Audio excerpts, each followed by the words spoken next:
YouTube, how we doing? PPS here, YouTube play of the day. We got one spot for you guys today. No pass the prop, obviously, while I'm doing this video a little bit later. Didn't know if we were going to do it or not, but we didn't really have too much that we liked in this NBA slate, or at least enough to talk about it. There's a lot of back-to-backs, injuries, etc. on the slate, and obviously some pretty big spreads there. So I am going to a very grimy play here. I'll be in the SWAC for the first time in a little while. But let's recap. We did go 0-2 on our last show. This one was absolutely brutal. I got hooked on this one. I thought there was a chance we were going to get it because there was 7 seconds left and Rice was down 6. They went down the floor, missed 3 layups. I thought they got fouled on one of them. They didn't call anything there. Obviously, the other team gets to rebound with a second left. Game over. Really, really tough finish to that game. It was projected over the whole time.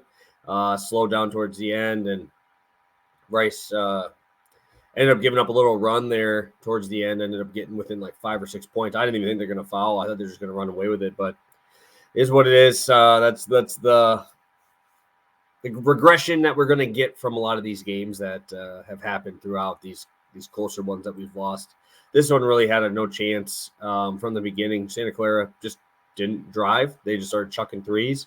And with the numbers they were shooting, I don't know why they continue to keep chucking, but way too many droughts in that game for a team total there, unfortunately.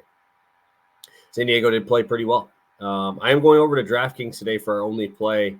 I have a couple spots that I like, but this one kind of stands out to me a little bit more. Over 159.5 on DraftKings right now.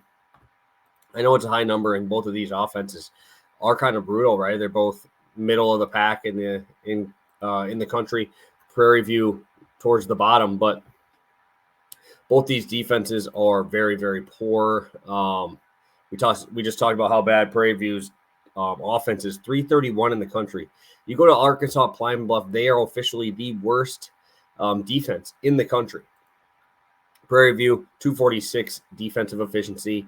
In adjusted offense, Pine Bluff is 208. So I think that'll help too because, we talk about Prairie View is not very good offensively, but Arkansas Pine Bluff couldn't stop me and 4 of you guys watching the show right now if we tried to play.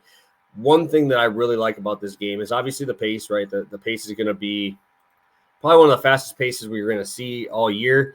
Both these teams average almost 72 possessions. Arkansas Pine Bluff is over that, 17 and 25th in tempo this year.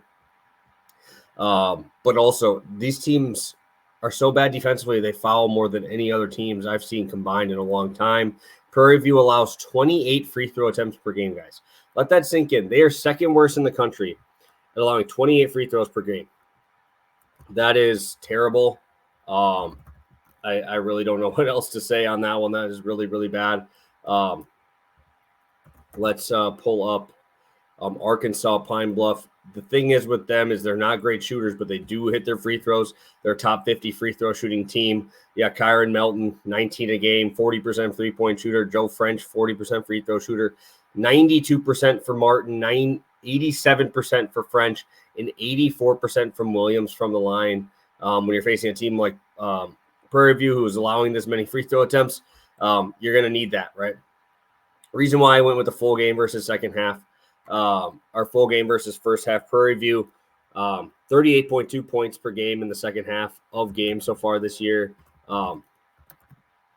Going over to Arkansas Pine Bluff, they score 41 points per game in the second half of games. Obviously, a lot to do with fouling towards the end, but both these teams are middle to bottom in the country in terms of first half scoring. So I think the second half has the chance to really get up to 90 points in that second half if this first half does struggle.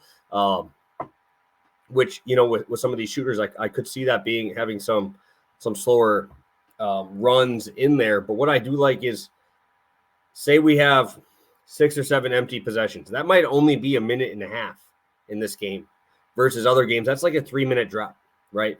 It is just going to be push the pace here. It's going to be pedal to the metal. None of these teams want to run offense here. They just want to get that transition. I think this team is going to allow them to do that. Going over to Prairie View, who I just said pretty good pace in this one. They gave up 90 to Elkhorn State, which is horrendous. They were supposed to play Pine Bluff, but it was during like one of those big storms. So they have yet to play these guys. They're on back-to-back or 3 straight home games. Now they're getting their 4th one before they head on the road. Don't have a look-ahead game. They don't play till Saturday. I think that's obviously important here. And also, Arkansas Pine Bluff, this is another game for them. They're just getting thrown into this one too after playing on Saturday. So when these guys have these tougher scheduling spots, I think that affects the defense more than the offense, to be honest, because you're going to want to go get buckets, but you're just not going to try as hard on the defensive end if your legs are tired. They're obviously going to go in and trying to get their points and stuff, but I really like this game for an over here.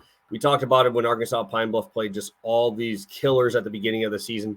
They got 92 to Ball State, 101 to UConn, 111 to Gonzaga, 104 to South Florida, and gave up 100 points to Missouri, who's struggling right now. So both of these teams, it's going to be a foul fest, and I think we're going to see a lot of free throws. Both teams shoot the free throw pretty well. Like I said, Arkansas Pine Bluff, elite free throw shooting team.